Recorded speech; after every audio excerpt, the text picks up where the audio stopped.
40 glasses flew up over the snow-white tablecloths, and the crystal clinked in unison as the guests extolled birthday girl. Zinaida Feodorovna was sitting at the head of the table, accepting congratulations with that very expression, the face she had honed before mirror from youth, a mixture of modesty and awareness of one's own importance. 65 years, a respectable date, a respectable restaurant, respectable guests. Everything is as it should be. Nadezhda. She set out plates with food, trying "don't rattle the porcelain." Waiters accepted her as their own. Simple dark dress, hair pulled back into a bun, the habit of keeping aloof. I knew this banquet hall like the back of my hand fingers. Anniversaries were celebrated here, mother-in-law, every 5 years. And everyone since Nadezhda helped with the preparations, selflessly, of course. Gratitude in this family was a currency that was not spent on daughters-in-law. Victor was sitting to the right of the mother, between her and his closest friend, Alla Mikhailovna. He poured wine for the guests with the casual courtesy that was given. It's easy for him. A smile, a nod, a few words about weather or politics. Handsome man, still handsome at 47. The gray hair at his temples gave him solidity, not age.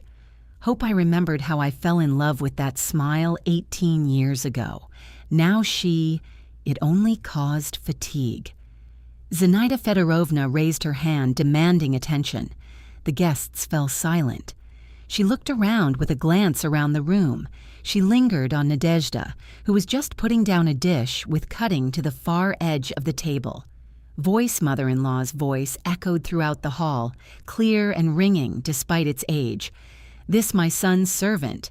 Don't pay any attention to her attention." Several guests awkwardly. They grunted. Someone looked away. Victor reached for the bottle, concentrating, studying the label. Nadezhda straightened up. Her hands did not tremble. 18 years old. Enough time to learn not to shudder from humiliation. She remembered when I first crossed the threshold of this family. Young, 23 years old with a suitcase and a diploma in economics technical school. Zinaida Fedorovna then demonstratively counted the silver spoons in the buffet. The villager behind I arrived with a registration. "Keep an eye on your things," she said to her son. Victor laughed and hugged his mother. Nadezhda decided that it was the joke, is that the mother-in-law will get used to it and thaw out, will accept the naivety of youth. She continued to set out the plates, and memory helpfully threw up frames. Here she is turning over the paralyzed man father-in-law, changes his bed at 3 o'clock nights while Zinaida Fedorovna sleeps in the next room. In the morning, the mother-in-law will be complained to friends on the phone, like she was exhausted with her sick husband, no matter how sleeps at night as if no one helps. Nadezhda heard every word through thin wall, silent. Changed the sheets. I fed the old man with a spoon. He died a few days later. 3 years without ever saying thank you to her. However, after the stroke, he didn't say thank you at all. Said. Here she is sitting in the kitchen above 2 stacks of documents. Work from clinics, construction work companies, children's notebooks are nearby. Katina algebra, Andriushin's works, machines copybooks. The clock shows 2:30 night. Victor comes in and opens the door refrigerator, takes out beer, leaves. The date is circled in red on the calendar. Wedding anniversary. He doesn't remember. She doesn't remind why. Toastmaster, full a man with a professionally placed voice, tapped his fork on the glass. "Dear guests, let's raise our glasses again. Glasses for our incomparable birthday girl, for her health, longevity, and family happiness." The guests reached for their glasses. Zinaida Fyodorovna smiled with a smile she saved for the public. Nadezhda put down the last plate. She straightened up and slowly approached the table. The guests didn't pay any attention to her. Servants, background, part of the interior. She stopped in front of my mother-in-law and took a bunch out of her apron pocket keys. She put them on the tablecloth. Then, the envelope is thick and official, with a logo. Pension fund in the corner. Zinaida Fedorovna stopped smiling. Her gaze rushed to the envelope, then to Nadezhda, then back to the envelope. The glass in her hand froze halfway to his mouth. "What is this?" she asked, and the rooster's voice gave way. "What kind of show is this?" Nadezhda asked. Answered. She opened the envelope and began lay out documents on the tablecloth, one by one, carefully. Application for receiving payments for caring for a disabled person first group. Name of the disabled person, Nadezhda Alexandrovna Gromova. Dates, latest 10 years. Signatures, Zinaida Feodorovna Gromova. There's a medical report nearby, fresh, with seals and stamps. Nadezhda Alexandrovna Gromova is absolutely healthy. No reason for there is no first-degree disability.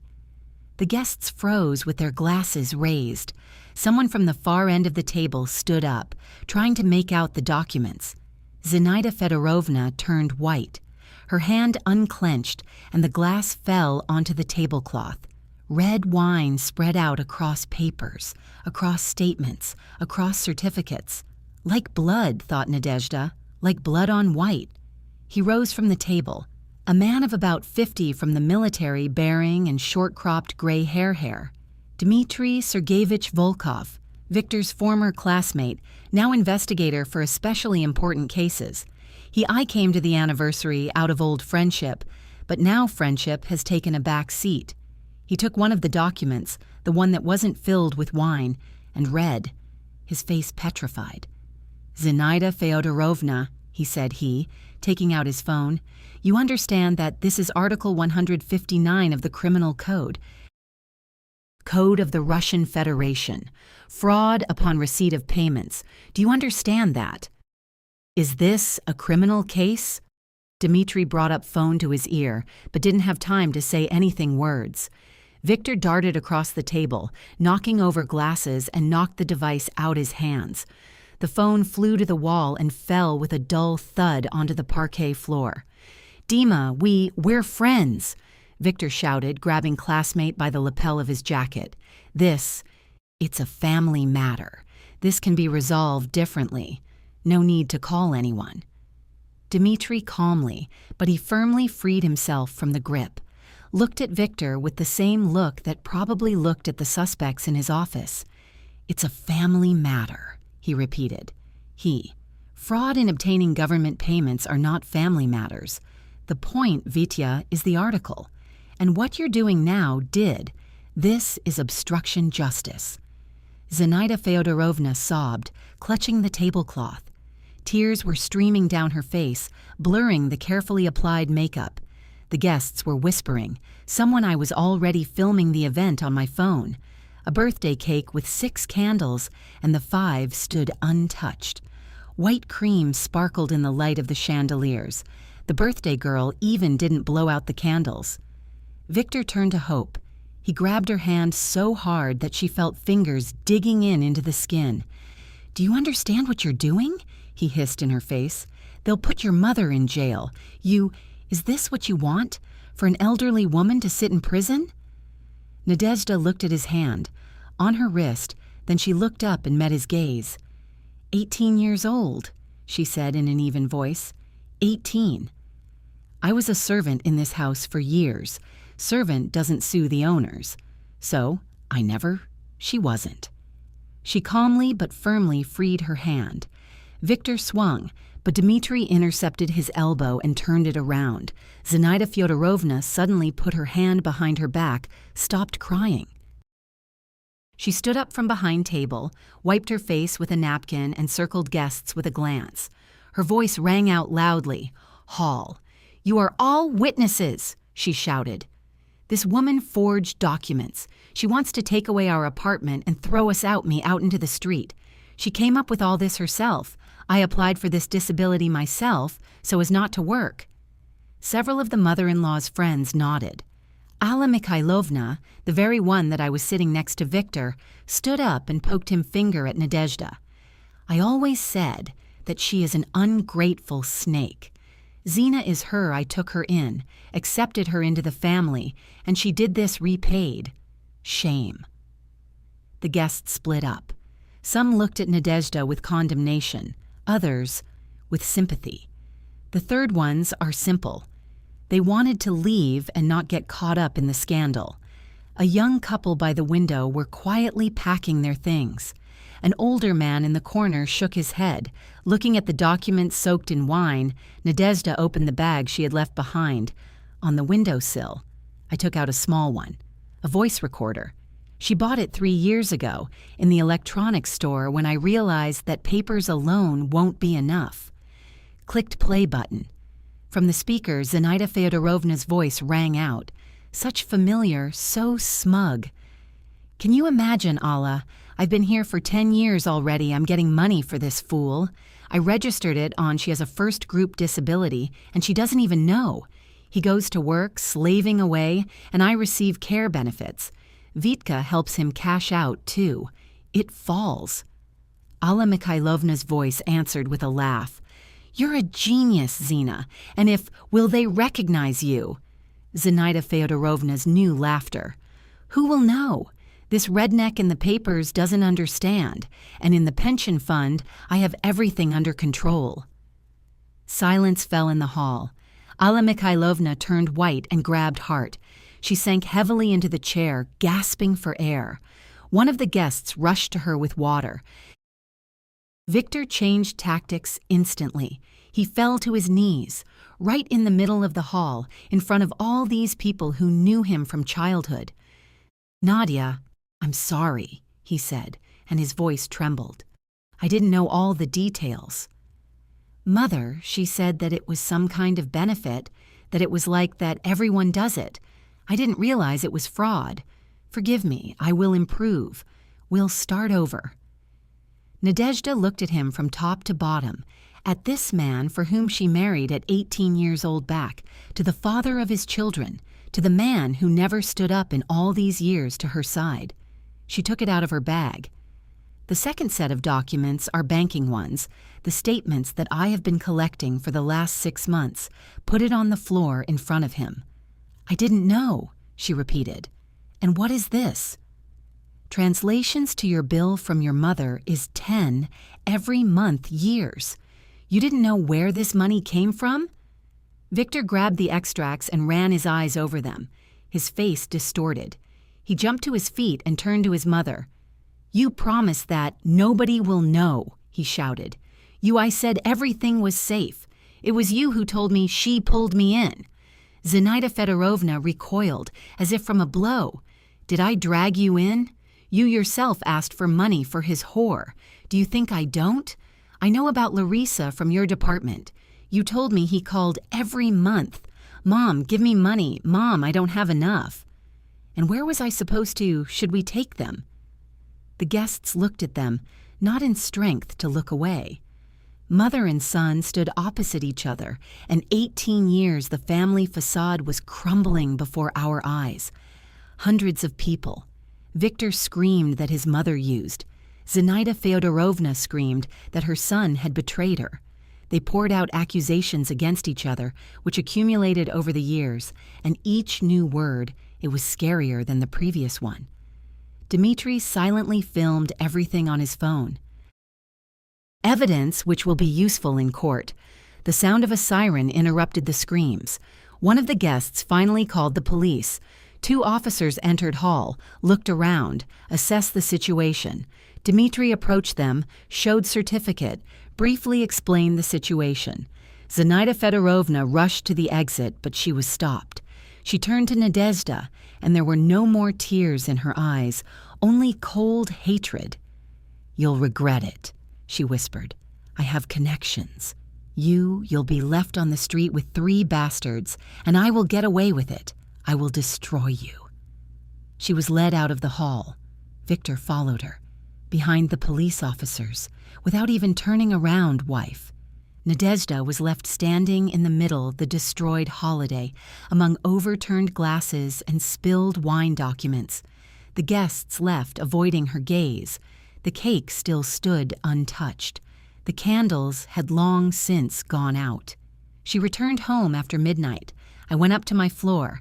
She took out her keys and froze. On the rug, there were 3 children sitting by the door. Katya, 17 years old, was holding some paper in her hands. Andre, 14, hugged his younger sister. Masha, 10 years old, clung to her brother and looked at her mother with huge, frightened eyes. "Mom," said Katya, and her voice he trembled.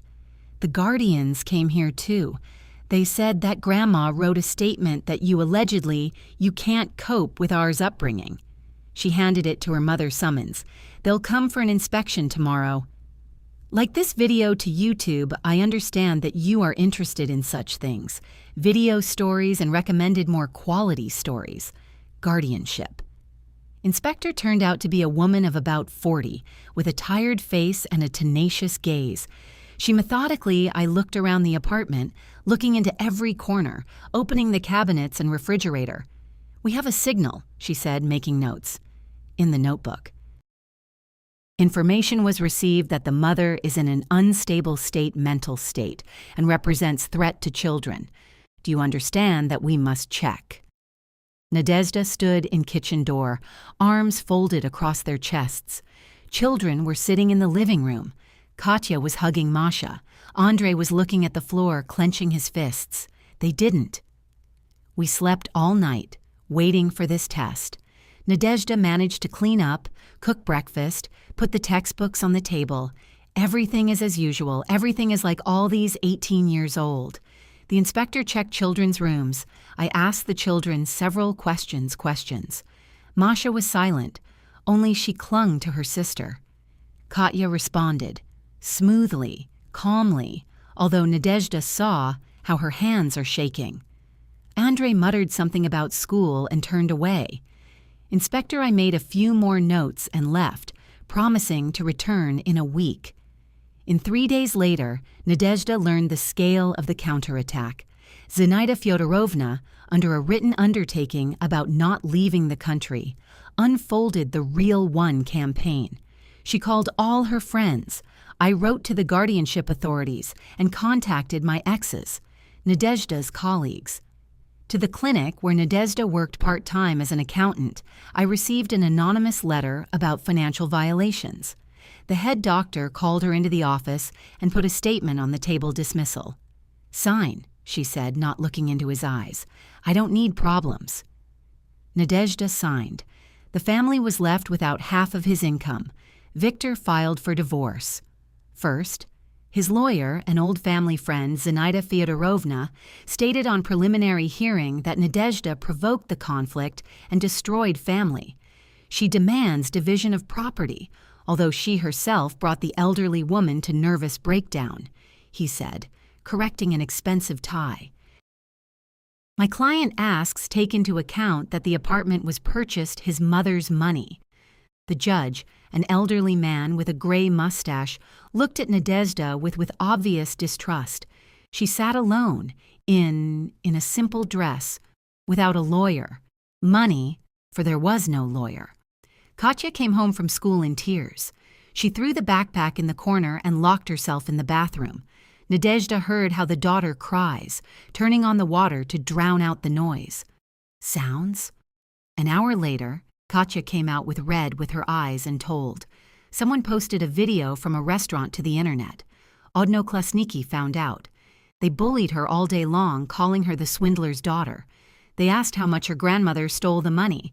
One boy said that the apple doesn't fall far from the tree. Andre returned home with a split lip and with bruises on his knuckles. He got into a fight with a classmate who called his mother thief. The school principal called in the evening and reported that Andre had been suspended from classes for 3 days. Nadezhda silently, I listened, hung up and went to treat my son's wounds. He didn't cry. He looked at the wall and was silent. Masha stopped talk at all. She walked around apartment like a shadow, did not respond questions, didn't look me in the eye. The teacher called and said that the girl sits silently in class all day, does not raise his hand, does not communicate with others' children. Nadezhda signed her up for a psychologist, but the recording was only in 2 weeks. 2 weeks of silence. At night, Hope She was sitting in the kitchen, the bills for apartment, subpoenas, notices from bank. She took the phone and opened it. Contact with the inscription, Mom. Number in a village she hadn't called for 3 years. Her mother didn't approve of her marriage and didn't come. I didn't see my grandchildren at the wedding. We had a fight a long time ago, back when Nadezhda I just arrived in town. My mother said that this family will devour her. Hope is not listened. Now she looked at the number and I couldn't bring myself to press the call button. Too many years had passed, too much pride remained. Instead, she opened a folder with documents, a thick one, tattered, which I had collected over the years. It contained not only evidence disability fraud, there were records of how Zinaida Fyodorovna evaded taxes when creating apartments, copies of documents on how Victor took bribes at work municipality, family business scheme mother-in-law, who was holding on to the black accounting and shell companies. Nadezhda didn't collect all this for revenge. She collected it for protection, in case, if one day, you have to defend yourself. The next hearing on the case of Zinaida's lawyer for fraud Fedorovna presented new evidence. He placed a statement on the judge's desk, supposedly written by Nadezhda, where she herself I asked to register as disabled so that I wouldn't work. Alla Mikhailovna, that very one a friend from the recording performed witness. She stated that the voice on the voice recorder is faked, that Nadezhda used some program that I heard myself how my daughter-in-law was planning this scam. Investigator Dmitri was sitting in hall with a stone face. After the meeting, he took Nadezhda aside. Expertise. The recordings will take months, he said, and this snake has already processed all the witnesses. The case is falling apart.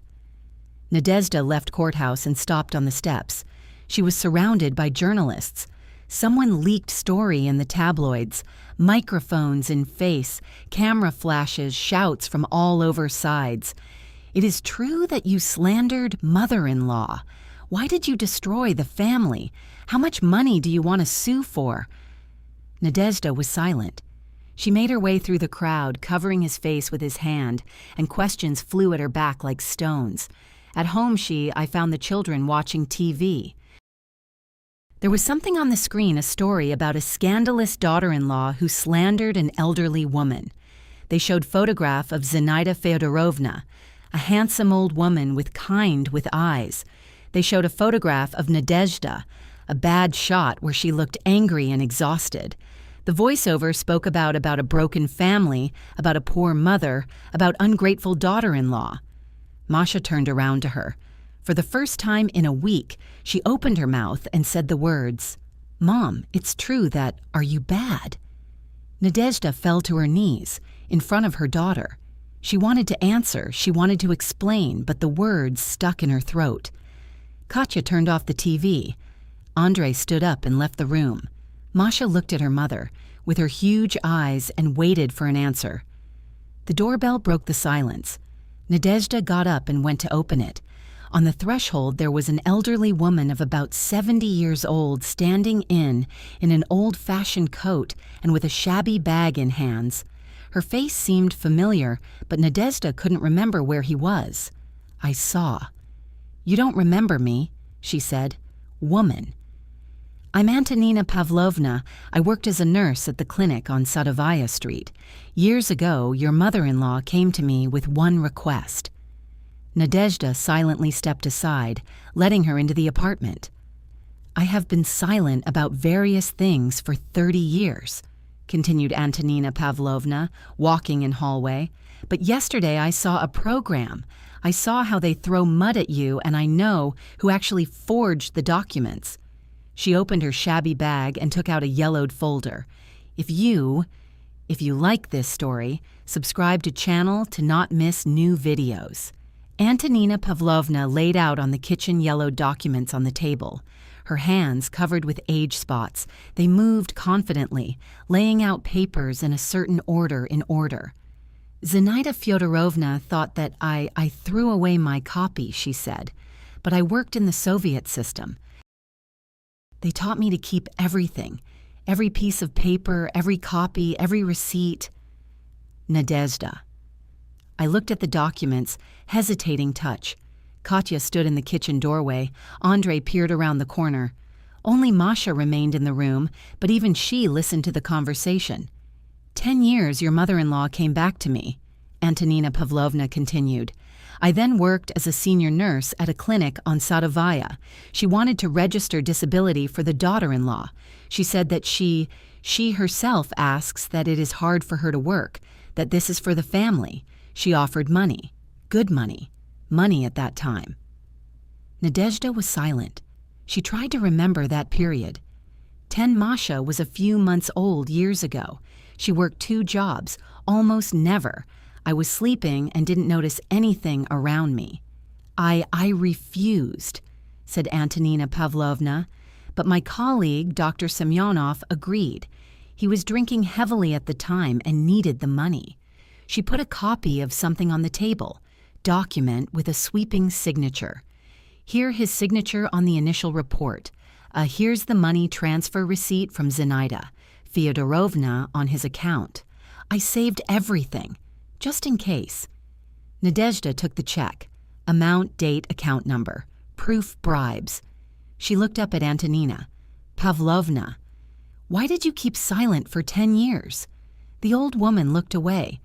Semyonov died 2 years later, a heart attack. I thought it was all over, but then yesterday I saw a program about you are portrayed in a bad light, and I realized that I can't keep silent. She took another folder out of her bag. Here's the correspondence. Notes that Zinaida Fedorovna passed it on to Semenov. Her handwriting, her signature. The next day, Nadezhda met Dmitri at a cafe near the investigative committee. He studied Antonina Pavlovna's documents, making notes in a notebook. His face gradually brightened. This changes everything, he finally said, but we need more witnesses. One Antonina Pavlovna is not enough. The lawyers will try to discredit her. They've started searching. Her neighbor from the 3rd floor, Valentina Ivanovna, agreed to testify. I saw how Nadezhda left the house every day at 7 in the morning and returned at 9 in the evening. What kind of first-group disabled person is like that? Does she live? She remarked to the investigator. I watched this woman for 18 years work tirelessly, and her mother-in-law only drank tea with her friends. Nadezhda's former colleague from the construction, the company confirmed its full hard work. She worked harder than anyone in our department, she said. I never took it. Sick leave, never complained. I don't understand how she could have been granted disability status. Postman Grigory Petrovich brought the most important thing certificate. I delivered pensions for 10 years disability to the address of Zinaida Fedorovna, and not Nadezhda's. She signed for the receipt herself, he explained. Every month, I take good care of her. I remember, always dissatisfied, always hurried, and she said about her daughter-in-law that she lies there sick and doesn't get up. At the same time, information surfaced that transformed the case from a domestic fraud into serial crime.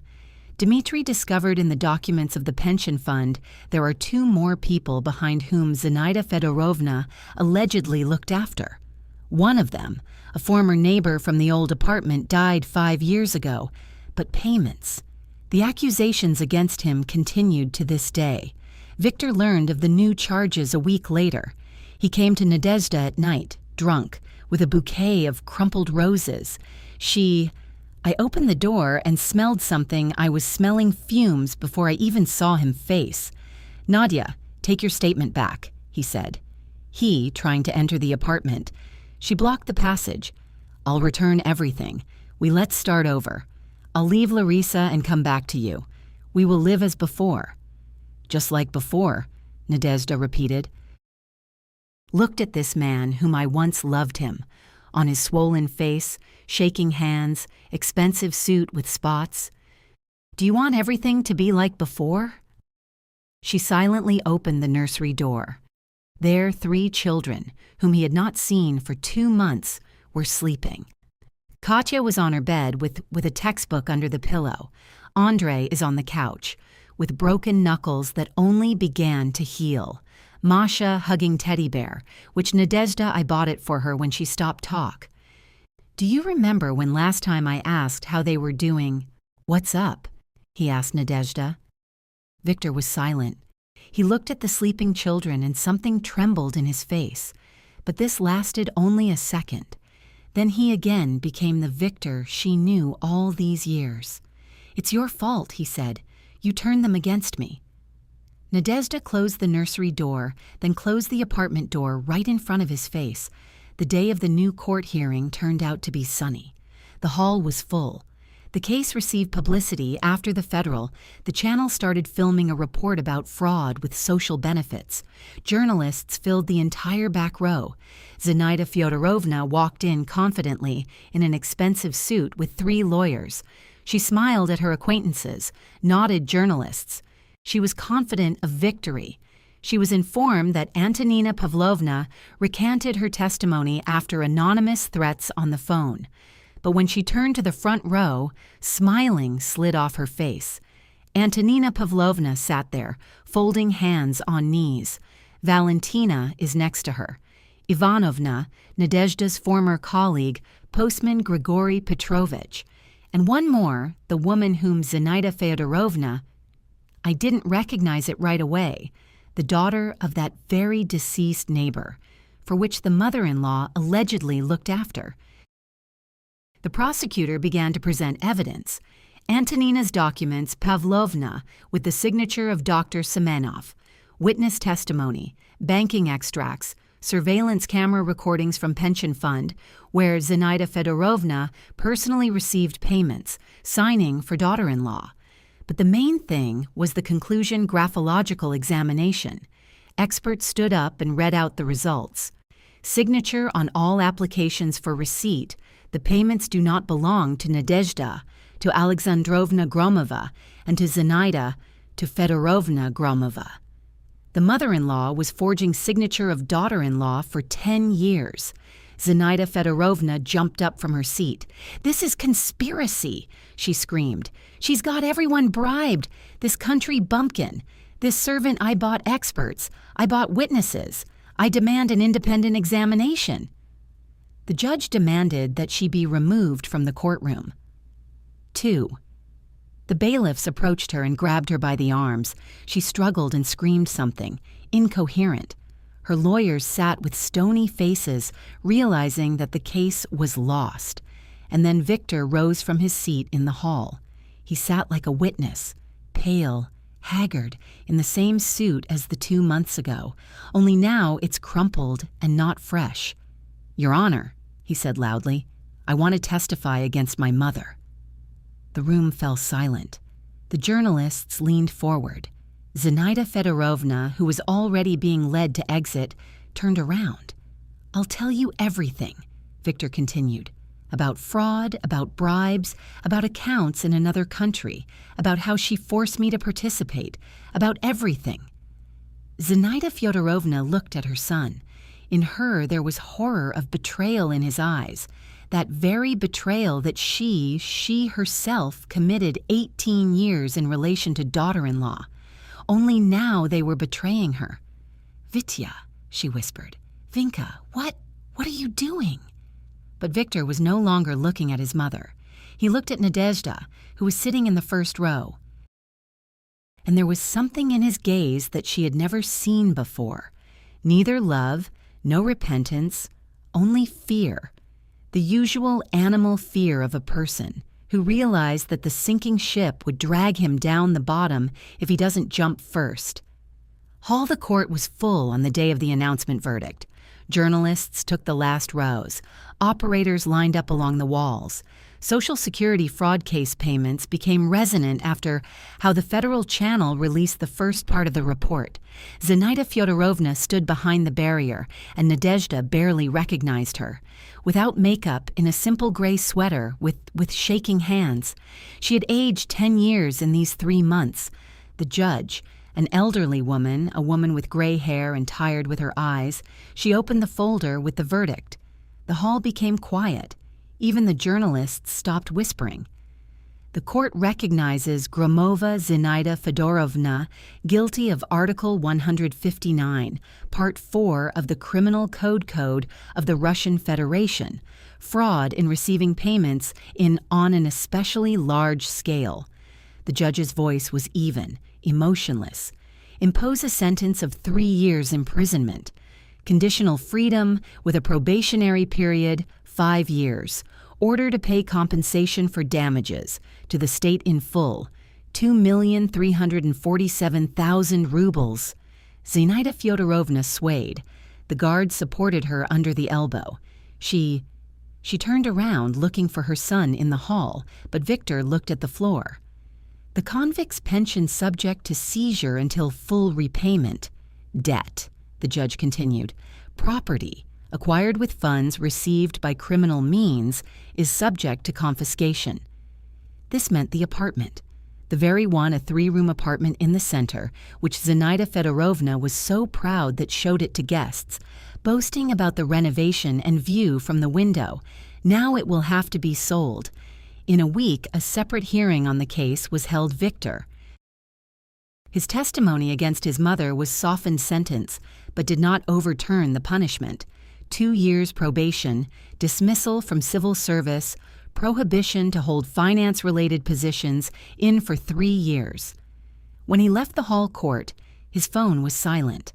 Larissa, for the sake of which he took money from his mother, not I've been answering calls since the day I learned about the verdict.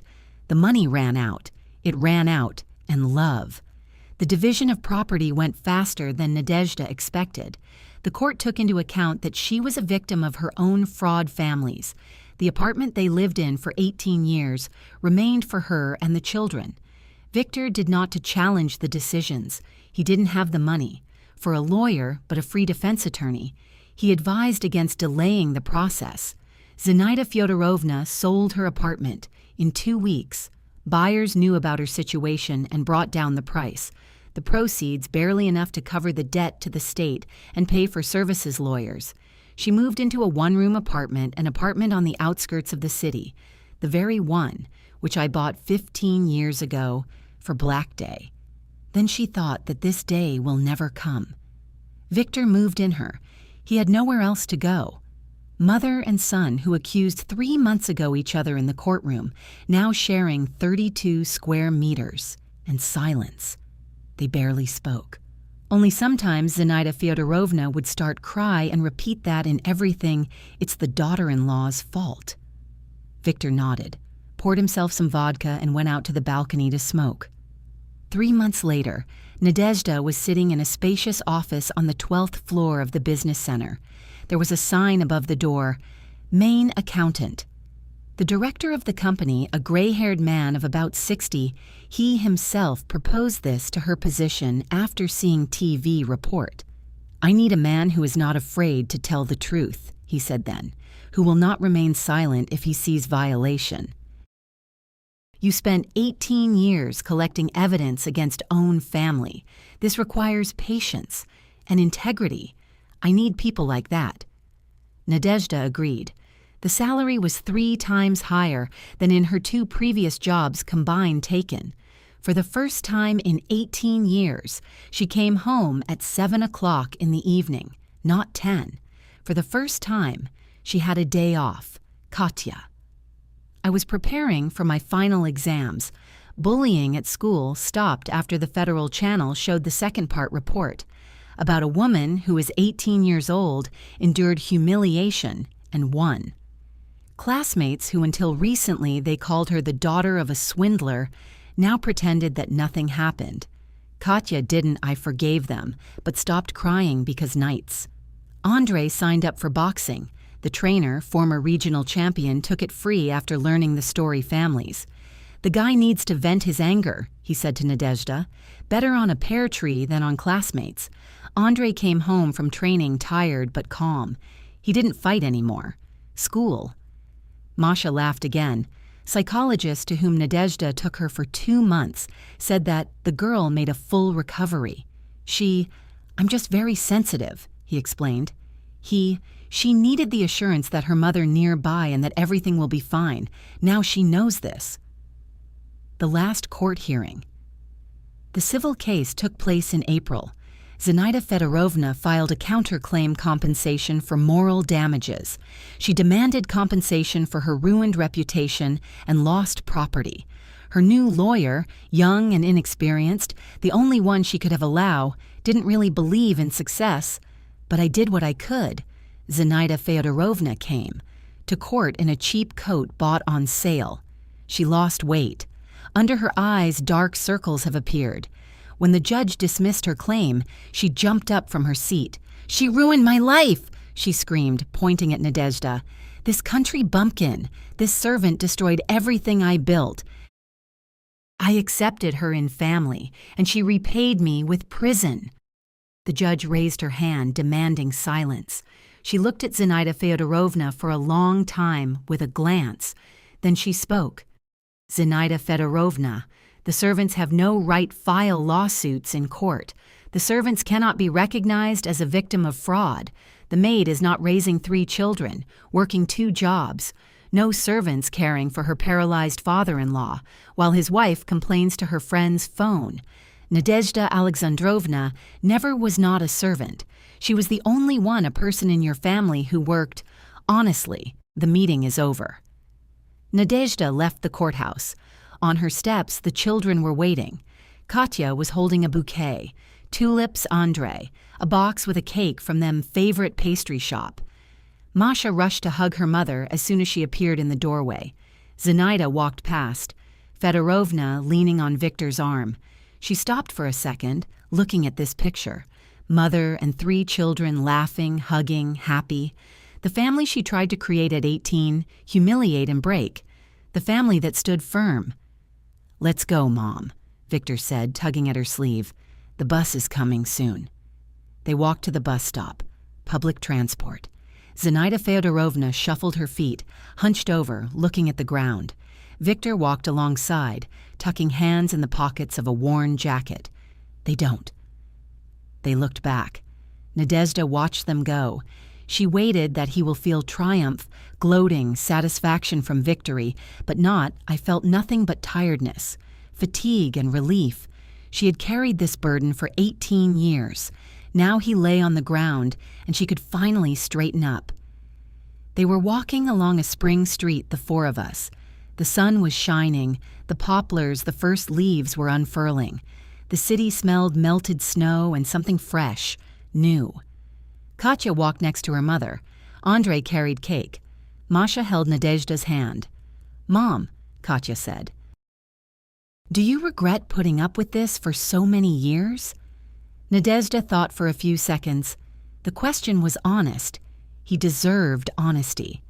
Answer: "I regret not leaving earlier," she said finally, "but I don't regret that I waited for the moment when I could leave correct, with evidence, with victory, with you." They turned the corner. Ahead was their street, their house, their new life, a life in which hope was no longer present. Servant. The life she was in, just a mom, just a woman, just yourself. Free.